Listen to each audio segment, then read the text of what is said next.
গাইবান্ধায় নেমেছে শীতের আমেজ। রাতে ঝরছে কুয়াশা, ভোরে চারদিক ঢেকে যাচ্ছে সাদা চাদরে। ধীরে ধীরে বাড়ছে শীতের তীব্রতা, আর সেই সঙ্গে বেড়েছে লেপ তোষক তৈরির ব্যস্ততা।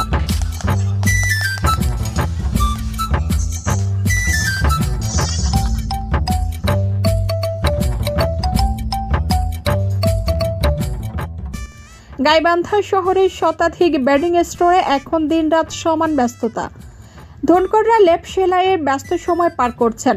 কেউ পুরনো লেপ ঠিক করছেন, আবার কেউ দিচ্ছেন নতুন অর্ডার।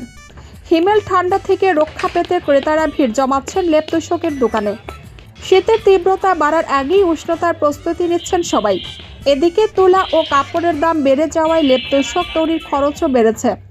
বর্তমানে মাঝারি মানের একটি লেপ বানাতে খরচ হচ্ছে 1200 থেকে 2000 টাকা, আর তোষকের খরচ পড়ছে 1500 থেকে 2500 টাকা পর্যন্ত।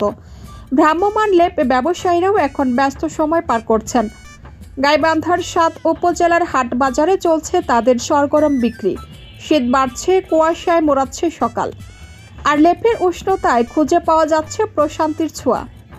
মোহাম্মদ শুভ ইসলাম, গাইবান্ধার সদর উপজেলা প্রতিনিধি।